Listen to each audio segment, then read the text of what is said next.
Here is my student ID. Notes. You better tell me to Mary Wollstonecraft said, "I do not wish them," referring to women, "to have power over men, but over themselves." Mary Wollstonecraft was a British philosopher, author, and feminist. She would become to be one of the most important women in history. She was born in London, and this is where she would make history.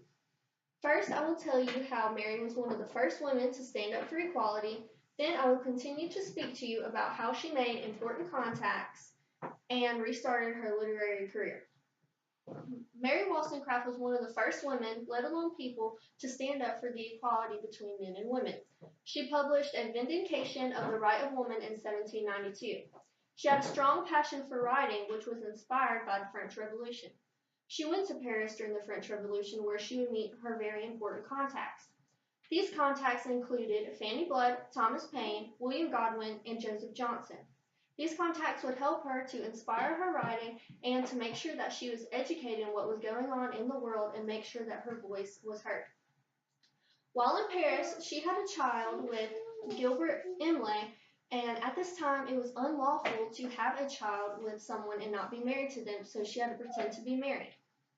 The relationship was complicated, so she returned to London where she faced major depression and multiple attempts of suicide. Her later marriage would begin the restart of her literary career.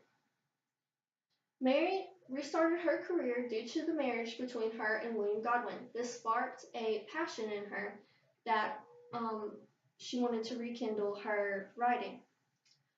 While this was going on, she died in childbirth. She gave birth to her daughter, and she would become to be known as the wife of Percy Shelley, which we know as the author of Frankenstein.